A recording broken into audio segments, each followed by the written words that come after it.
Hello and welcome everybody back into another week of the VESL. We're going to be covering some Super Smash Bros. Ultimate heading off in the Wake division. Only 1 week left until the playoffs. Don't have too much information on standings or players, but I am here with Vibes, another player from Fisher College, and more high school Smash action. We had a great time last week casting, and now we're going to see how this week goes.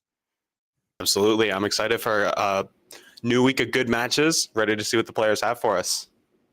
Yeah, and I said too, next week for all the conferences across all the games, we are going into playoffs. It was a short 4.5 week season. So every single team this week, I'm assuming you're going to want to come out, try to get a win. It's going to probably have a massive impact on the standings when you're only playing just a couple of games. And today we are going to be having Enloe versus Holly Springs. And I think without further ado, we are ready to get underway with to start off this best of 3 going into the eve of the playoffs to see who can come out on top, who can try to lock up one of those top seeds and try to qualify for the finals.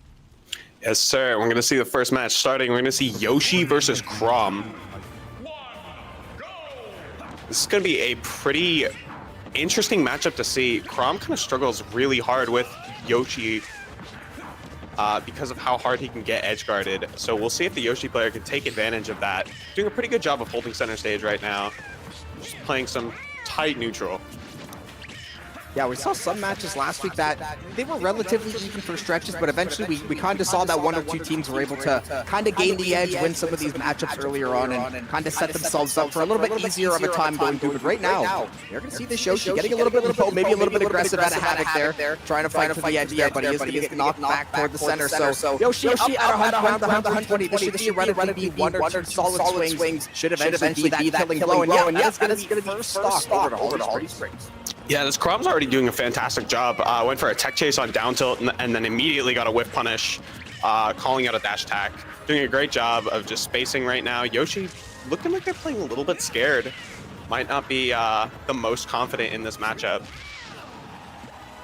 Yeah, and I think especially sometimes dropping that first stock early in the game, even though it's early in a best of 3, it kind of, can set you back a little bit. You don't want to maybe play as aggressive, especially if they're finding these punishes time after time. Speaking of, that is going to be a nice little combo. And right now, you got to be careful. You do not want to go down 2 stocks. That it makes this game infinitely harder for you to come back. You maybe have to change up the play style a little bit, change up some of the pacing, change up the way you're kind of looking at things. And right now, it is just a clean performance out of Havoc, and he is looking pretty set up to take the second stock in a row.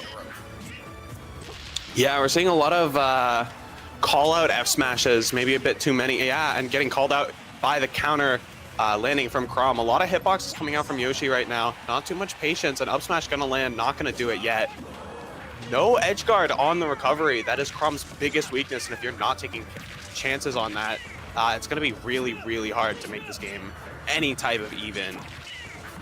Crom just flying around with aerials right now, calling out air dodges, hitboxes. I mean, really, really solid play right now. A couple jabs clanking. Another whiff up smash.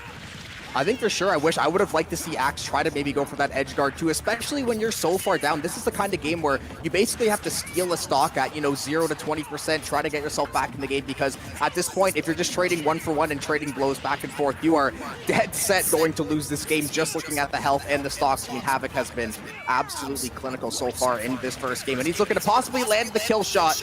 It might potentially take 1 more here. Up at over 140 is he, but he's only got to land 1 or 2 more nice little attacks, and that should be the end of game 1. So right now, you can tell this Yoshi realizes the writing is essentially on the wall. It is essentially just the next mistake I make, the next time Havoc's able to outplay me, yeah, I might be able to get a stock, but I mean, this game is pretty well over, and just as I said it, that is going to be Holly Springs a 3-0 by Havoc. Yeah, we saw a little bit of hesitation there from the Crom at the end, but managed to clean it up pretty well. A couple of early swings, especially after punishing those air dodges. Maybe expected a different defensive strategy, but the Yoshi, a lot of scared air dodges in. Definitely want to see some more controlled, solid play against the next player. Crom, a very easy character to blow up 3 times in a row, so absolutely not out of it yet, but a very, very strong start. Yeah, definitely a good start for Holly Springs. That's going to get the momentum online. Obviously, you said Havoc comes out. You get that nice early 3-0. So they're going to see if Holly Springs can continue the dominance, or if Enloe is going to be able to battle back as we get underway with the second game. Obviously, we saw domination in the first game. Definitely saw a couple mistakes that Axe could have maybe, tried to address, tried to alter, modify in some way. And Overlay, obviously, going to be a little bit wrong. Holly Springs, obviously, did end up taking that first. So now we are going to see the Kazuya versus the Little Mac. So definitely a matchup I think will be very interesting, very hard hitting. Yeah, really volatile matchup. Both of these characters dominate the ground game. Little Mac with tilts and smashes that have a ton of armor. Kazuya with his extremely overwhelming electric that can just combo you to death off of one hit, and we might see it right here. Anytime that you see electricity coming off of Kazuya's moves, you know that he has the potential to just blow you up. It's going to be a very fast game. As you can see already, they are taking zero time, no camping, nothing, just scrapping. They are going to go at it the entire match, and we'll see who has the, I guess honestly the better scrapping fundies right now. Mac with KO punch online, going to get punished. Now we are going to see, as you said, very volatile matchup indeed, and it is going to go the way of Enloe. So a great job to battle back from that first set. You obviously got 3-stock. It's not the way you really want to start, especially, not sometimes you can be a 3-stock, but it can be relatively competitive. But that Yoshi was just relatively outclassed for a good majority of that round. But right now we are going to see a nice battle back from Holly Springs. We are going to see the laser coming through from the side of Enloe. So up at 160, yeah, that's going to be one shot, one kill for Little Mac. That is a nice uppercut to tie up this series, bring it to 2 stocks apiece here. And now I expect to see maybe a little bit more, I want to say measured, but I think both of these guys realize they can put out a lot of damage. They're going to try to see if they can pop off with these combos, and that is going to be a beautiful setup for the Kazuya. One attack away from looking for the knockout shot, just a little bit off though. Yeah, he whiffed just the last part of that combo that would have confirmed into a kill, and now Mac, with the KO punch online, can just run around and apply so much pressure. Not going to take a chance on it, though. Going to lose his second KO punch of the game. It's pretty rough. You have to be landing KO punches as Mac to keep your opponent scared, especially at those early percents where you can really threaten to take a stock. But we're going to see some good whip punishing, a good grab call out. It's hard to make grab call outs with Little Mac.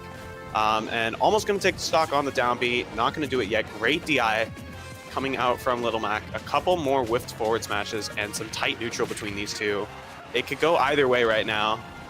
I do like the way the Kazuya is doing laser stalls off stage, just taking his time, not rushing his recovery. Little Mac, not a character that's going to edge guard you that hard. Just going to try to 2-frame you at ledge.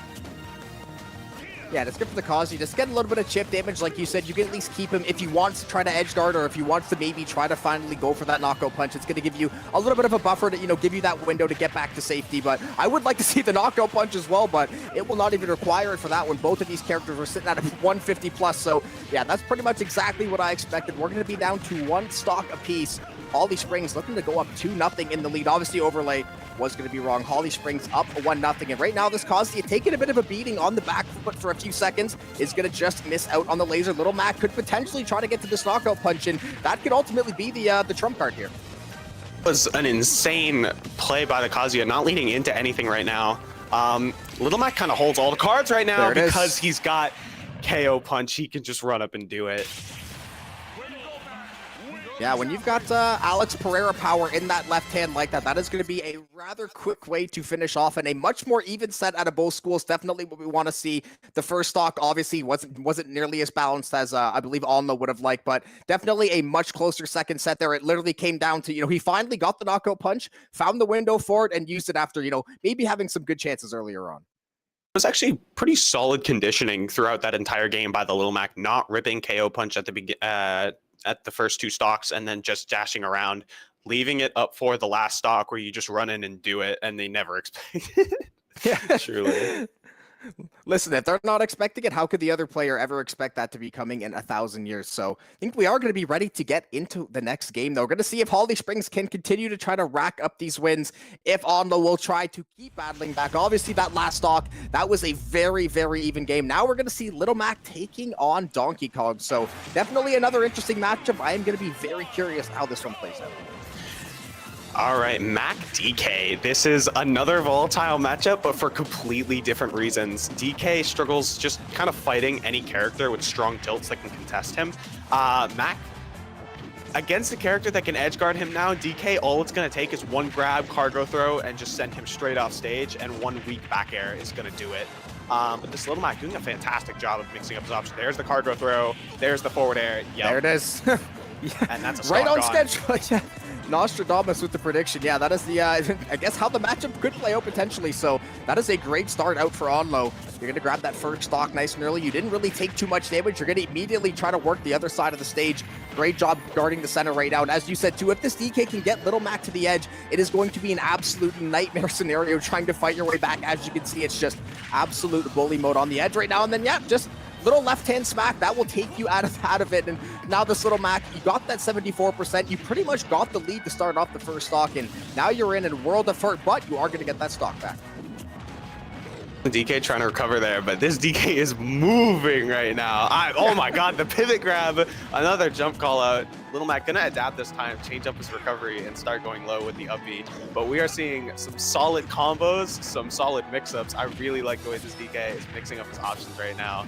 Good disadvantage. I mean, good gameplay all around. I really like the space coverage with down B. I mean, he's got it all right now. Yeah, and at this point, you've got to think one more combo, and he is going to be probably cooking this Little Mac and taking the stock for his team.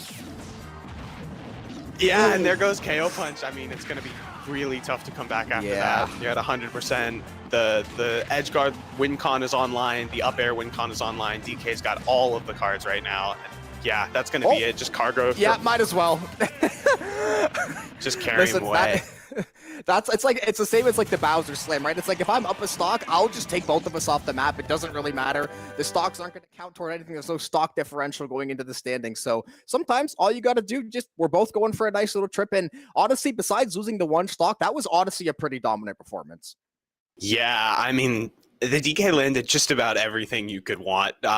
Dashing underneath, short hops, and getting pivot grabs on shield, like applying a lot of pressure, good tilts, good usage of jump callouts early on. Because while Little Mac's not going to hit you with a lot of aerials, you do want to keep him from jumping just so his movement is more controlled, and DK throwing at a lot of up tilts early. It looks like, they're not really, you're trying to stop Little Mac from jumping. What's he going to do? Aerial? But you're keeping him pinned down, you're keeping him on the ground, and then you can just really control the space and fight him more effectively. And the DK, yeah, then as you said, he was in his bag mixing it up pretty extensively the entire game, so there wasn't really any way to tell what he was doing. So we are going to see, though, going into game 4, it is going to be a 2-1 lead, potentially the last game of this series. We're going to see if Enloe can close things out. I believe they were up 2-1, assuming I got the character side right there, but we are going to get into the last game here. Yeah, it was definitely going to be Enloe with the 2-1 lead. We're going to see this Donkey Kong run in the back, and this is a bit of a classic matchup. DK versus Ness. This is just about as old as me. Yeah, DK Ness on a flat, we call this like an FD variant, but this is Kalos. Flat stages very much favor the character who has better juggling, and in this case, that's going to be Ness in this matchup just because DK is so large. He just gets hit by everything that you could ever possibly want, the biggest combo food character in Ultimate. So we'll see how this Ness can take advantage of that, but this DK's movement, very solid, very good patience, and really good execution and coverage on these defensive options. It's just timing. You can see just up air after up. Yeah, this Ness is just kind of in the blender right now. Like you said, the DK, it's the movement and just him just waiting out the timing perfectly. He is playing extremely aggressive, but he's not really trying to overextend. He's not really risking his life to try to get any of these executes. He's just kind of sitting back, go for the knock-up, wait for him to land back down, just try to keep timing out these hits. As long as you continue to get chip damage, you're probably going to be able to find that first kill, especially character like Ness, not going to be that tanky. You're going to be knocked off the stage rather easily, getting above that 100+ mark. So this DK, I got to say, if he's looking like the last that he played, he is looking rather dominant once again. Nice little up B, though. Great job out of Benjamin, but obviously DK, decent recovery as well, will make it back, and now this Ness has a lot more work to do. Yeah, Ness actually missed a pretty key edge guard there, doing down smash the wrong way. Ness can hang the yo-yo off the edge of the stage and just cover all of your options while you're recovering it down to, That's oh my tough. god. That's down till monkey punch at 89 after the hit, gonna take the stock from Ness. Kalos side blast zones are not that big. not going to give you much room to move. And DK is just all over him right now. He's got this punch charged, too. He is looking for the knockout shot. He's had it charged for about 25, 30 seconds. He's just trying to soften him up a little bit before absolutely sending him to the moon. He's looking to find one more shot. I don't think it's going to take very much more. Already back above 100%. He has basically played a flawless stock. I think he was above 100 essentially when this nest respawned. So this has once again been absolute dominance, and this nest right now looking to be potentially in a world of hurt. Could potentially look for the edge guard. Yep. Second verse better than the first. That is going to be another stock taken over by Enloe, and they end up coming back. They lost the first stock, and honestly, they got 3 stock in very dominant fashion, and they just battled back, got this DK into the server, and he essentially just took control. Yeah, I mean, what a massive performance. This DK really turned things around. Especially like actually turning things around, going for crazy pivot grabs, going for a lot of platform confirms with cargo throw and then up airs. Just really solid gameplay. And you could see like the defensive options from the Nest were deteriorating over the course of the game, where they were coming down with aerials and they got called out and then they just started air dodging. I mean, really, really good gameplay. Well, it's the thing, right? Everyone's got a plan until they get hit in the face. It's like everyone, you can come in with this game plan, how the matchup might play, as you said, very volatile for different reasons. And then that first stock seems to go by in 25, 30 seconds. And all of a sudden, all that game plan, it's like, okay, this Donkey Kong is just kind of in his bag. He's kind of mixing it up, but this isn't usually how this matchup is necessarily played. So takes a little bit too long to get adjusted. And eventually they did get taken out. So Enloe, 3-1 victory over Holly Springs, and just another good week of always good to see some of these weirder like high school matchup stuff you maybe not always wouldn't see in pro play, but it's always good to see, like you said, a bunch of the different like volatile and quirky matchups. Yeah, we don't see a lot of Donkey Kong in the professional scene. There are only 2 off the top of my head that I can think of that are really pushing his meta right now. So against a character like that, a lot of players come in and they think like, oh, I'm just going to beat up this heavy. Like, he's combo food. I'm going to hit him a lot. I'm going to get a bunch of damage. I might even go for a clip or 2. And then you take that up air at like 67 and you die off the top and you're like, I got to make this up. Yeah, maybe it wasn't the best idea. And then right for that nest, it feels like he had made that mistake, had that epiphany, and then just did it like 6, 7 more times, and eventually was just kind of stuck in the blender. And when that happens, it's usually too far gone at that point. But Enloe will take the 3-1 over Holly Springs, heading into the playoffs across all of VESL next week. So be sure to stay tuned to the socials, the YouTube, the streams, everything in between, the Discord server. There'll be dates, announcements, games, and all of that posted, and so much more. So big shout out to Ryan for holding down the back end. Always good to grab vibes from that the Fisher Smash crew to bring them down for the cast as well. So that being said, I think we're going to be back with Rocket League tomorrow to finish off the rest of the regular season across all the conferences. Then it will be full swing into playoffs starting next Wednesday. So with that being said, thank you everybody for tuning in and have a good one.